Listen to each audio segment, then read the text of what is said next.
Hi everyone. Protecting your peace isn't just a choice, it's survival. In a world full of noise, chaos, and opinions flying like arrows, peace is your shelter. And yet we give it away so freely. One toxic comment ruins your entire day. One bitter person drains your motivation. Why?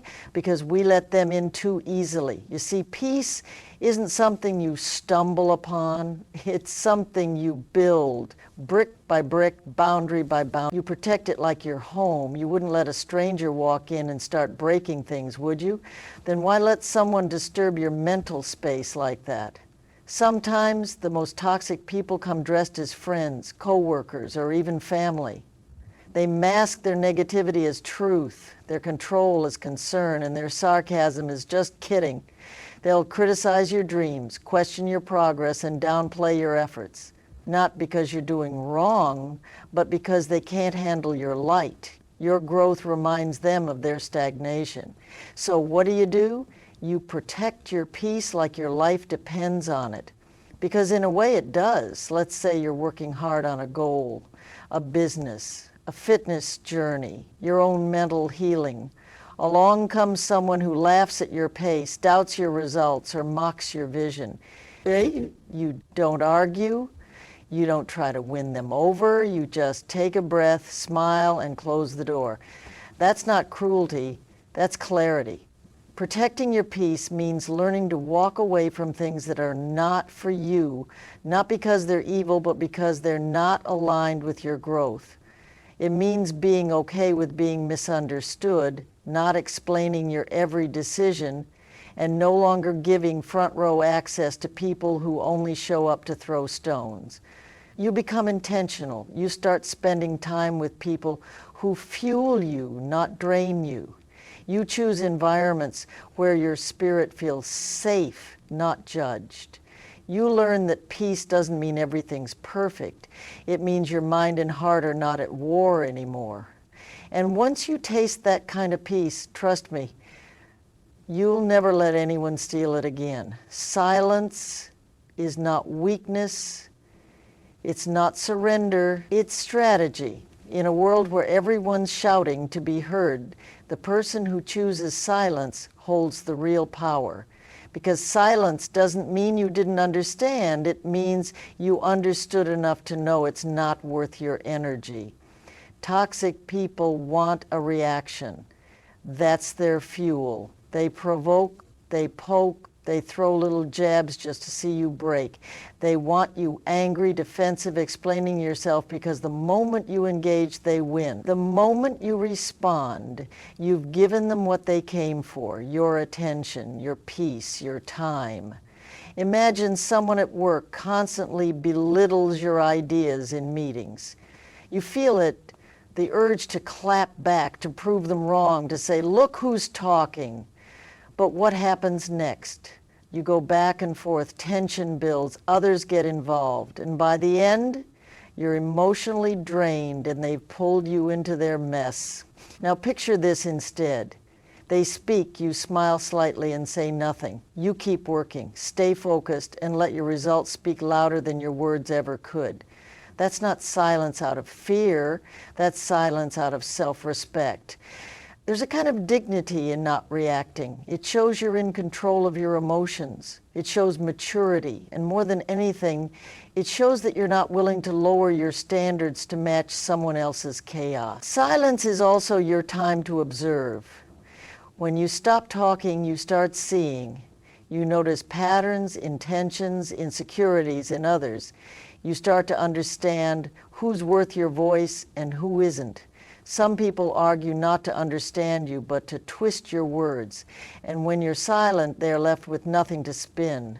Even in relationships, silence can be your compass. When someone constantly drains you and you stop responding, you quickly find out who values peace and who values control. If they're angry at your silence, it's because they no longer have access to your emotions, and that scares them. So, next time someone tries to pull you into their storm, don't pick up the umbrella. Walk away, say nothing, let them talk to their own echo. Your silence says everything they need to hear. Boundaries are not about shutting people out. They're about keeping your peace in. And the truth is, if you don't set boundaries, you will constantly find yourself overwhelmed, exhausted, and quietly resenting the very people you're trying to please. Boundaries aren't selfish, they are survival. Think of your life as a house. Not everyone who knocks deserves to walk in, sit on your couch, and start rearranging your furniture. Some people can wave from the gate, some can step onto the porch. A few may earn the key, but only if they've proven they can respect your space. That's what boundaries do. They help you decide who gets what level of access to your life. When someone crosses a line and you stay silent just to keep the peace, you're not avoiding conflict, you're postponing a breakdown. That pressure builds day by day, and it eats at your self-worth. But when you set a boundary, like saying no, or asking for space, or refusing to tolerate disrespect, you're not being cold, you're being clear. Imagine someone constantly dumping their problems on you, calling only when they need something, never asking how you're doing. The moment you stop answering every call, they'll say you've changed. And you have. You've started protecting your emotional energy. That's not cruelty, that's wisdom. Boundaries are also how we teach people how to treat us.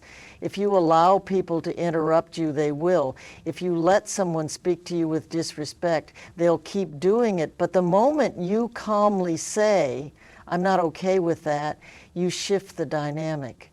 Not everyone will like it, especially those who benefited from your lack of boundaries. But that's okay, because your peace is not a democracy. It doesn't need a vote. Even with loved ones, boundaries are vital. Loving someone doesn't mean allowing them to walk over you. You can love them and still say, I need time, or that tone isn't okay with me, or I won't discuss this right now. That doesn't push them away. It brings healthy structure to the relationship. You deserve a life where your energy isn't constantly being drained. Boundaries are the locks on the doors to your peace. Not everyone gets a key, and that's how it should be. Trying to fix toxic people is like pouring water into a bucket with holes. No matter how much you give, it will never be enough. And here's the hard truth. It's not your job to heal someone who refuses to acknowledge they're bleeding. You can offer love, support, and patience, but if someone is committed to staying toxic, no amount of kindness will change them. We often think maybe if I just explain better, maybe if I'm a little kinder, maybe if I give them one more chance. But all you're doing is exhausting yourself trying to change someone who doesn't want to grow. The person who constantly disrespects your boundaries, manipulates your emotions, or drains your spirit, they don't need a savior, they need a mirror.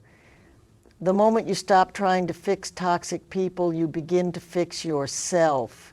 You stop chasing their approval, stop justifying their behavior, and start focusing on your own healing. Because every time you bend for them, you break a little inside. And every time you try to explain their actions to yourself, you're slowly teaching your mind to tolerate pain in the name of love or loyalty. Think about it. You're not a therapist. You're not their rehab center. You're not their emotional punching bag. You're a human being with your own dreams, your own peace, your own growth to focus on. And the more you try to carry someone who's committed to crawling, the more you delay your own journey. Sometimes the most powerful thing you can say is, I'm done trying to fix what you don't want to fix.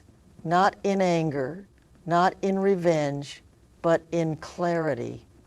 Because healing doesn't happen in environments that cause the wound. And you can't rise while dragging someone who's determined to stay low.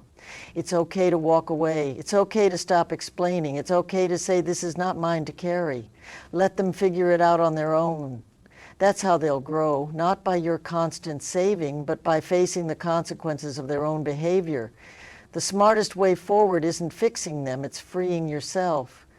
so you can breathe again, smile again, and finally focus on the one person you can truly change. You. Your energy is your currency. Every thought, every emotion, every minute of your time is a transaction, and yet so many of us spend it carelessly on people who don't value it, on arguments that go nowhere, on situations that rob us of joy. The moment you realize how valuable your energy truly is, you stop giving discounts to people who only show up to drain you. Think about your phone battery. You're quick to plug it in when it hits 10%, but what about your own energy? When was the last time you stopped to recharge yourself? When was the last time you said, no, I can't do this right now, without guilt? We burn ourselves out trying to be everything for everyone, and in the process, we lose the very spark that makes us who we are. Toxic people thrive on your attention. They'll pull you into endless cycles of drama, guilt trips, mind games, and emotional manipulation. It's never about resolution, it's about control. And if you keep giving them your time, your thoughts, your emotional reactions, you're feeding the very thing that's poisoning you. But when you take a step back, when you stop reacting, when you pull your energy away, they lose their grip. Protecting your energy doesn't mean you're cold or heartless. It means you've matured. You've understood that not everyone deserves a front row seat in your life. You've realized that peace is not passive, it's intentional. You choose who gets access to you. You decide what conversations are worth engaging in. You learn to say, I'm not available for this kind of energy today, and you move on. Even your thoughts matter. If someone upsets you and you spend the whole day replaying it in your mind, they're still draining you without even being present.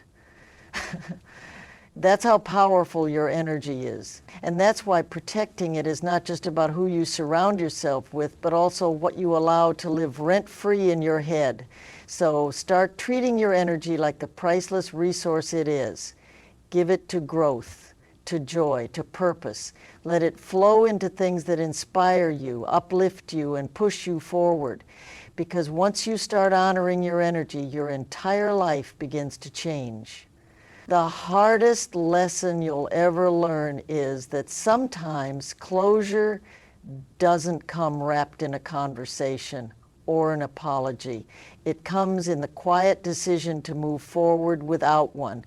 We're taught to believe that closure means understanding why someone hurt us, why things turned out the way they did, or why people acted the way they did. But in truth, many toxic people don't have the capacity or the courage to give you those answers. And waiting for them to suddenly change or come clean is a trap that keeps you stuck. There's a kind of pain that lingers, not because of what happened, but because you keep revisiting it, hoping the ending will change. You think, if I just talk to them one more time, maybe I'll understand. Or if I explain how much they hurt me, maybe they'll feel bad and apologize. But most toxic people already know what they've done. They just don't care the way you do. And sometimes their silence is the answer. Moving on without closure isn't weakness, it's strength. It's choosing to heal on your terms instead of putting your peace in the hands of someone who never respected it in the first place. It's understanding that clarity doesn't always come from them. Sometimes it comes from within. You get to decide that their actions no longer deserve a space in your mind, that their absence doesn't have to leave a hole, and that your worth isn't tied to their recognition of it. You don't need to hear, I'm sorry, to forgive. Forgiveness isn't about them, it's about you. It's saying, I release this not because it was okay, but because I refuse to carry it any longer. Forgiveness is freedom, and closure is peace. Both are things you can give yourself. Picture a book you've read too many times. You know how it ends. You know it hurt you, but you keep turning the pages, hoping for a different ending. The only way to heal is to close the book. Not because you forgot the story, but because you've decided it no longer deserves to control your narrative, even if they never apologize, even if they act like nothing happened, even if they moved on while you were left picking up the pieces. You can still choose to rise. You can still choose to grow. You can still choose joy over bitterness. That's what makes you powerful, not what they did, but how you responded to it. And when you do move on, really move on, you realize something beautiful. You didn't need them to validate your pain. You didn't need their words to heal. You didn't need their version of closure. You needed you. You needed the courage to take your life back, to set down the baggage, to unclench the fists you've been holding for far too long. So don't wait for a knock that may never come. Don't pause your healing for someone else's realization. Give yourself the closure they never gave you. Walk away with your head high. Rewrite the ending. And know this: peace is not found in their words. It's found in your decision to no longer let their silence define your story.